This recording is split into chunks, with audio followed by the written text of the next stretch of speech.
So,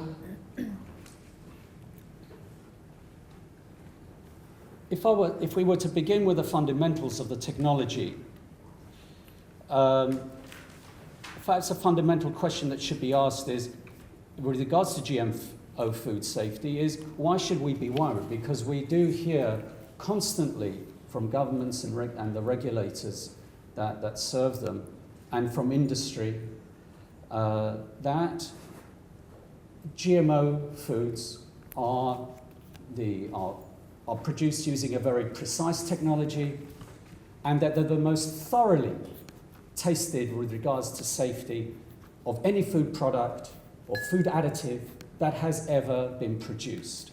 And that as far as they're concerned, there has been absolutely no study that definitively shows, or even shows, not even definitively, that even remotely shows that GMO foods pose any health risk to animals and especially humans that consume them. Should we be reassured by that? Well, if we look at the basics of the technology, what it brings about, then as a molecular biologist looking at it from that perspective, then actually it is, for me, a worry. And I've just listed some of the components, the outcomes, components and outcomes of the GM transformation process that's used in generating GM plants here, that are the basis of the concerns that I have. First of all, the generation of GM plants and animals involves the random insertion or splicing of a foreign gene into the host DNA or genome. And this is not a clean process. What I mean by that is that in the process of inserting your foreign gene, because you have no control where it goes, you can disrupt gene organization, you can disrupt host gene function in that process. You can even lose bits of DNA in that insertion process. In addition, the GM transformation process as a whole, and there are two key components to it. One is the GM gene or transgene insertion, plus the procedure known as tissue culture.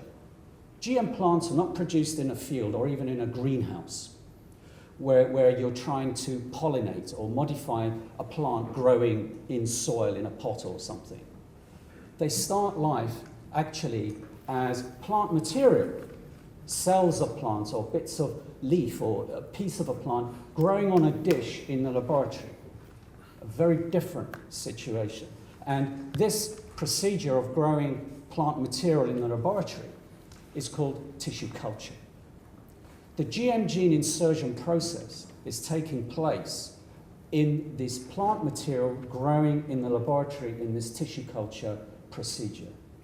It turns out that this process of growing the plant material in tissue culture is what we call highly mutagenic in its own right.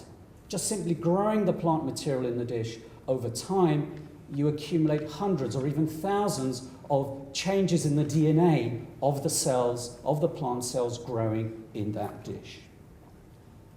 So as a result of these two features of the GM transformation process, the GM gene transgene insertion and the procedure of tissue culture, you always, it's not a question of if, but you always, to a lesser or greater degree, disrupt host gene order and function.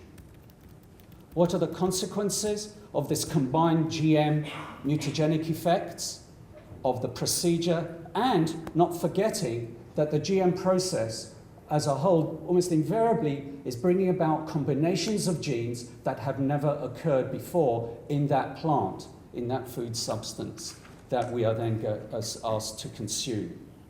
So a combination of the mutagenic effect and the novel combinations of gene products in the plant can disrupt genetic and protein biochemical function, and this in turn can lead to the generation of novel toxic effects, allergies, and altered nutritional value. And for me, this, therefore, GM crops pose new risks to food safety that need to be evaluated for both acute and especially chronic toxic effects. Generically, because you cannot predict the outcomes of the totality of the GM transformation process itself. You cannot predict what potential toxins and so on may be produced. So the evaluation must be generic in nature. You can't go looking for a specific toxin because you don't know it's there in the first place and you don't know what it might be. So, having said that, what are the potential sources of health risks that can potentially arise from GM foods? First of all, there is the introduction of the foreign GM gene or the transgene. Yeah. Which, as I say, normally is from a totally unrelated organism. The GM gene product can directly be toxic, as, for example, the insecticidal protein, Bt toxin, that's engineered into many GM crops. And this Bt toxin exists in a bacterium, and so the gene from a bacterium has been removed and inserted into the plant. So now the plant is now producing an insecticidal protein, which has never been an integral part of the human diet. And this itself can be potentially toxic to humans. There can also be altered plant biochemistry caused by the GM gene product. If the GM gene product, for example, is an enzyme, a protein which can carry out biochemical reactions, then side reactions of this enzyme can, in their own right, be toxic. For example, the enzymes that confer resistance to herbicides. Enzymes that are introduced into GM plants to confer tolerance to herbicides, they themselves can carry out reactions that can result in toxin production. The second source of health risks is linked with the fact that the vast majority, if not almost virtually 100% of GM crops that are, I'll step back from that. About 80% of the world's GM cropping is of plants that have been engineered to tolerate application of herbicide, and in particular, glyphosate-based herbicides or Roundup. So what this results in is, of course, massive increases in exposure to this class of herbicide. And there is an increasing body of evidence showing health risks, evidence of harm from Roundup glyphosate-based herbicides. And finally, the third potential source of health risk is from this mutagenic effect of the GM transformation process, the altered plant biochemistry that's caused by the mutagenic effect of the GM transformation process. These three are, for me, the three potential sources, and I would say that over the years since their introduction, we have an increasing body of evidence that potential harm can arise from all three of these. I won't go through that. Sorry, this is for another presentation. And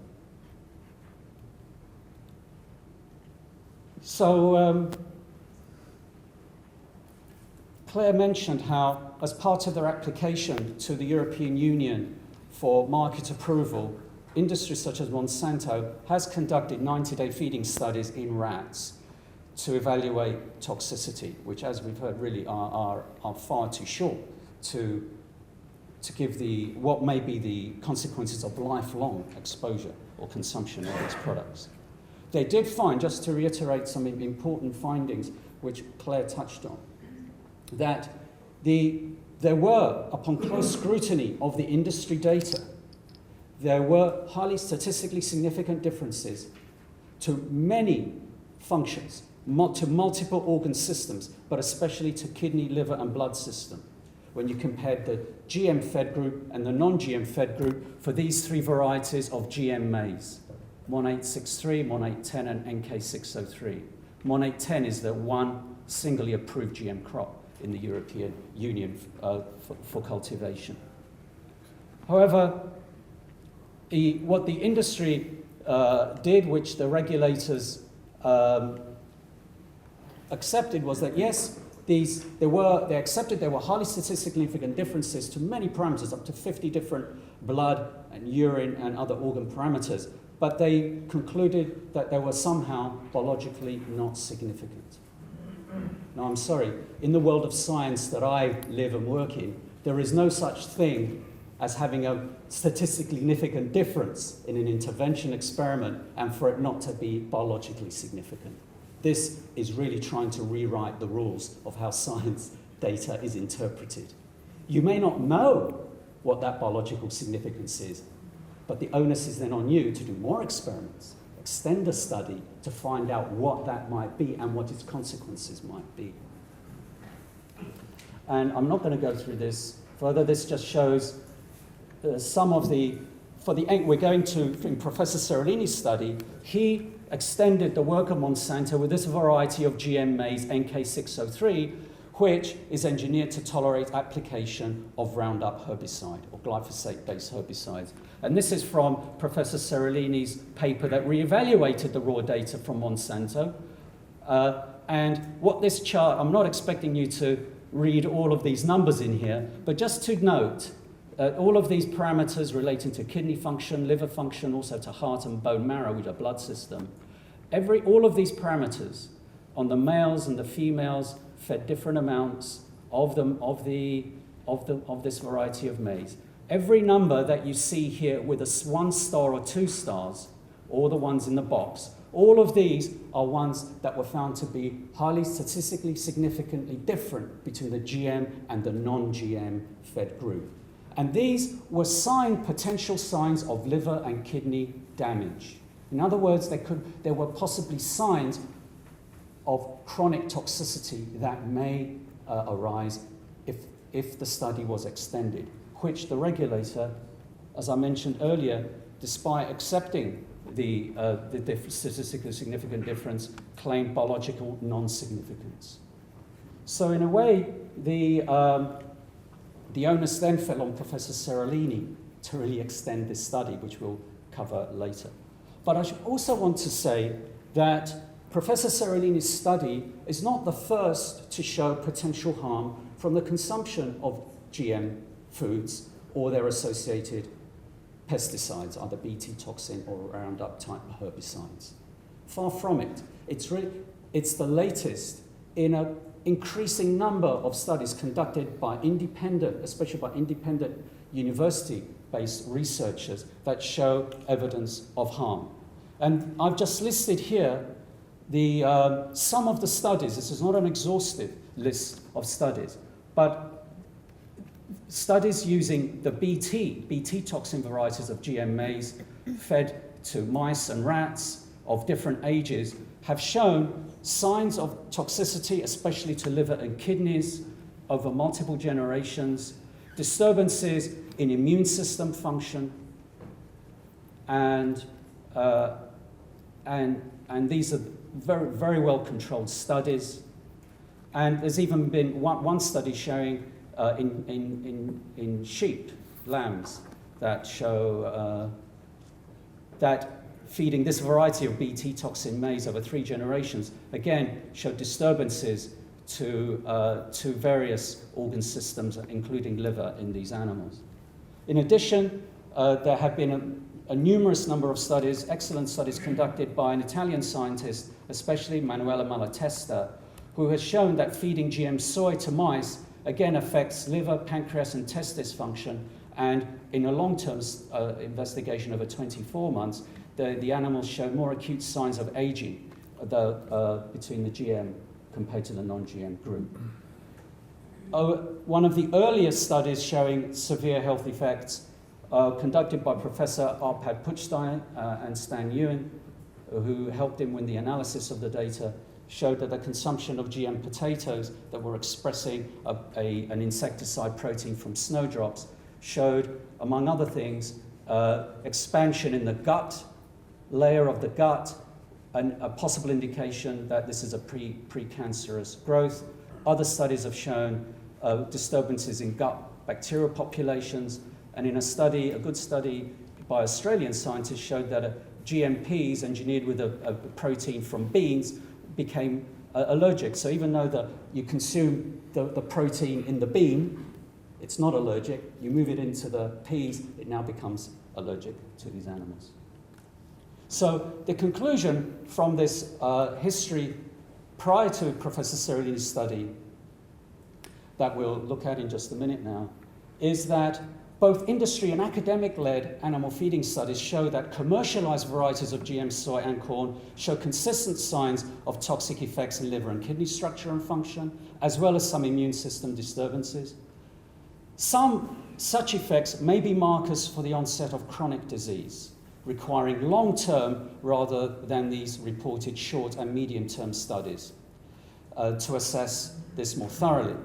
But unfortunately, such long-term feeding trials for GM foods are neither required nor requested by regulators anywhere in the world, although we've seen a slight change in the right direction to that within the European Union very recently. What could be causing these signs of negative health in these animal feeding studies? Well, if you were to ask me, I would say, I simply don't know what the cause can be. But we return to this list that I put up earlier. And these are truly, as I say, there is evidence that the signs of toxicity seen in these animal studies can arise from one or more combination of these effects. The GM gene product, higher exposures to the Roundup-based, glyphosate-based herbicides, or from novel toxins produced through the mutagenic effect of the GM transformation process. So Professor Seralini, when he conducted this study, and this is the publication that led the long-term toxicity of a Roundup herbicide and a Roundup-tolerant genetically modified maize. In effect, he was doing something that the regulators should have demanded of industry to do, or funded some independent academic group to do. So he was really doing the regulator's job, which I find in a way outrageous. So what was just to reiterate, what was the structure of this study? That extended significantly, it was on the basis of the Monsanto 90-day study, but modified extensively to broaden its scope in a number of different ways. Firstly, the animals were fed 3 different doses of the GM corn, 11, 22, and 33%, rather than just 11 and 33% of that Monsanto did. Why? Because he wanted to see if there was what's called a dose-response effect.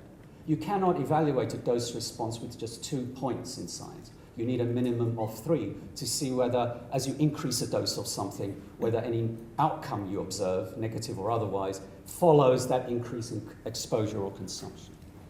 He, as Claire indicated, he separated out the feeding groups, far more test groups. So he fed animals the GM NK603 maize alone, NK603 maize that had been sprayed with Roundup herbicide during its cultivation, and lastly, Roundup alone, because he wanted to distinguish whether any negative health outcomes that were arising were either due to the GMO, or the Roundup residues that would be in it, or the combination of the two.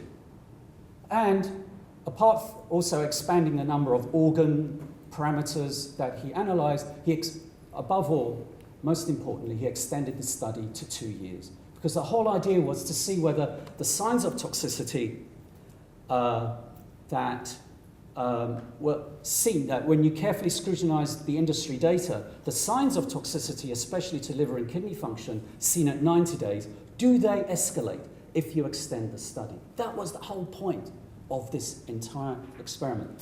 And the focus was on liver and kidney function, to be honest. The expectation was that the liver and kidney problems would escalate. But things there were some surprising findings.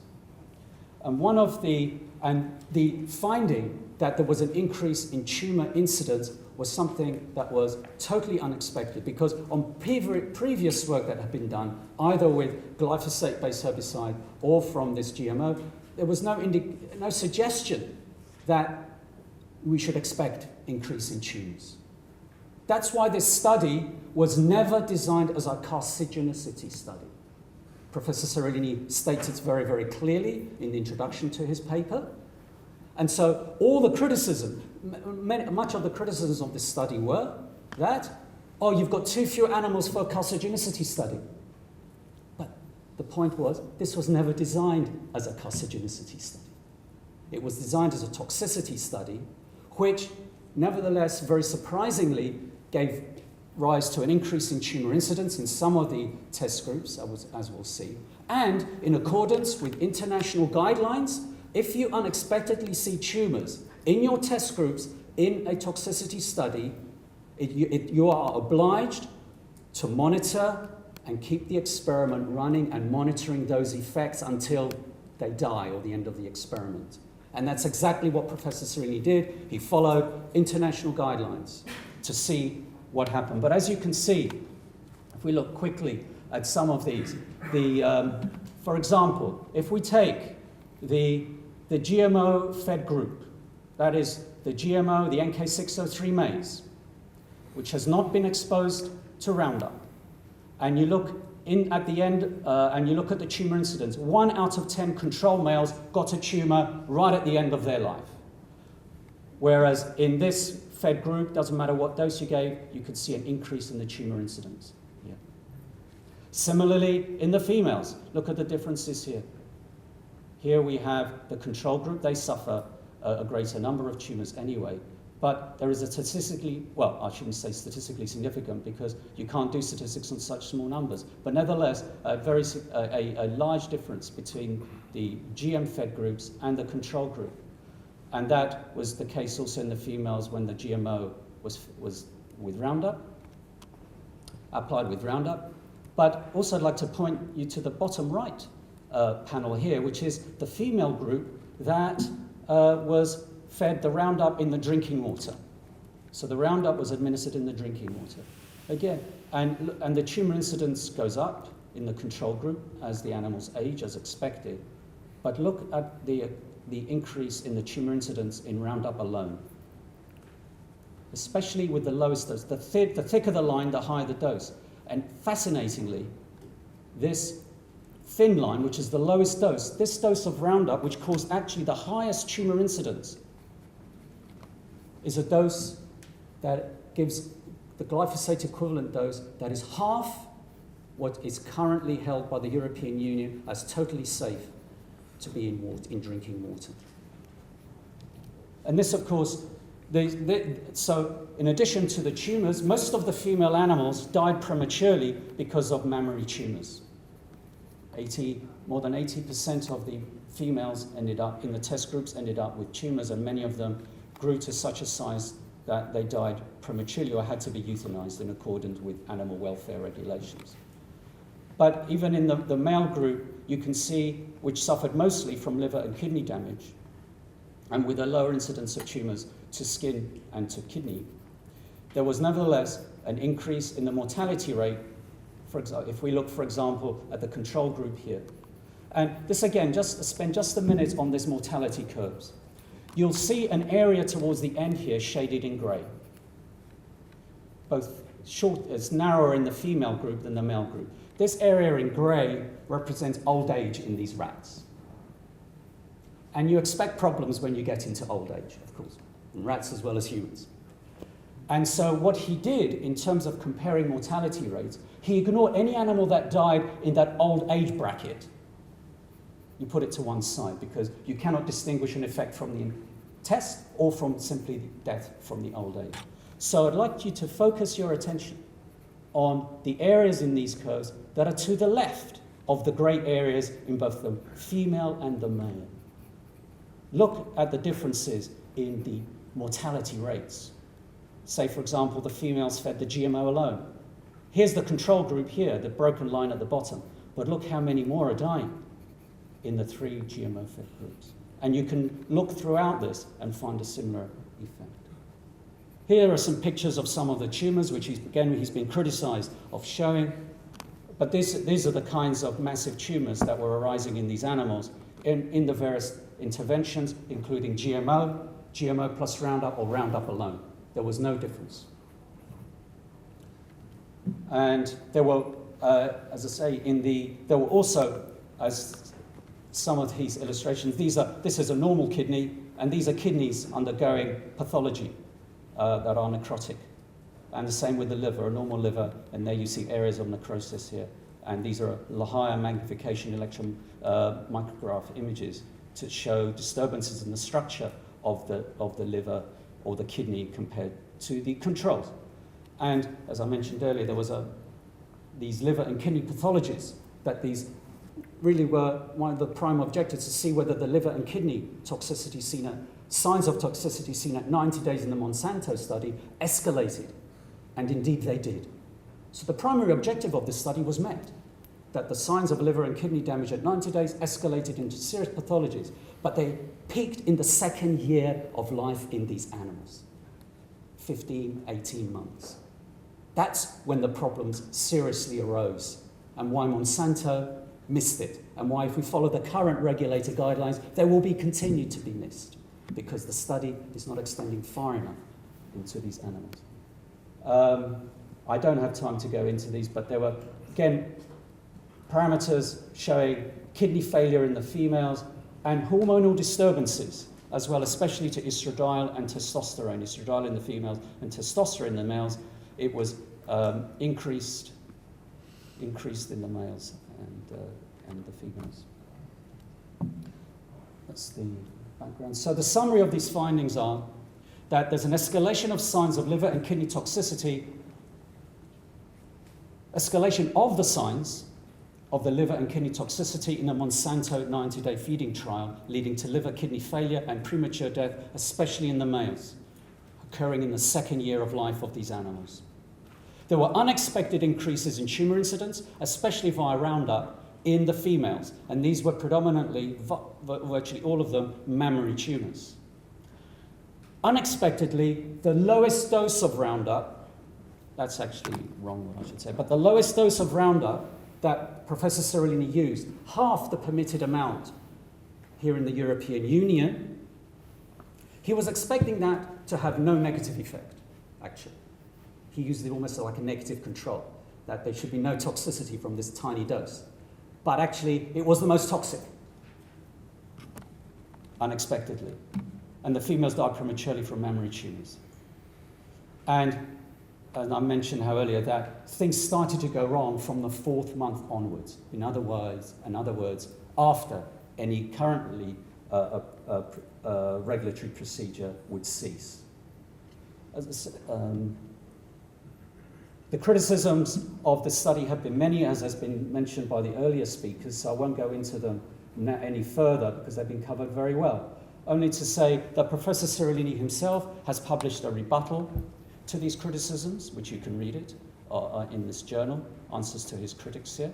I would also like to point you to a website that Claire is organising, acting as, which is gmoseralini.org, and I've contributed to that myself, where on there you will find, I like to feel, it's the most comprehensive, evidence-based reference rebuttal of all of the criticisms of this study. And we show that actually none of them hold tight at all. They are not watertight by any stretch of the imagination. So conclusions are that we need to have this study extended to not only just repeat it, but to learn the lessons from this study and extend it further. We need to do a larger carcinogenicity study, for example, and we need to do a multi-generational study to find out if effects go down the generations. And I feel that based on this, clearly we need to do lifelong, at more minimally 2 years, toxicity studies for all GMOs, not just this variety, but for all GMOs. And also that we need to test whole pesticide formulations. And this is another first of Professor Seralini's study. When the previous evaluation of glyphosate-based herbicides had been glyphosate alone, just the so-called active ingredient, has been tested for safety. But what a farmer uses and what you and I get exposed to in the environment, in our water and in our food, is not just glyphosate, but a complex mixture of chemicals. Roundup is a complicated formulation of various chemicals that includes glyphosate and several other compounds known as adjuvants. Substances that stabilize the glyphosate, first and foremost get the glyphosate into the plant so it can do its job, and so on. And so previously there had been no, especially long-term toxicity evaluation of complete pesticide formulation. And the difference in the toxicity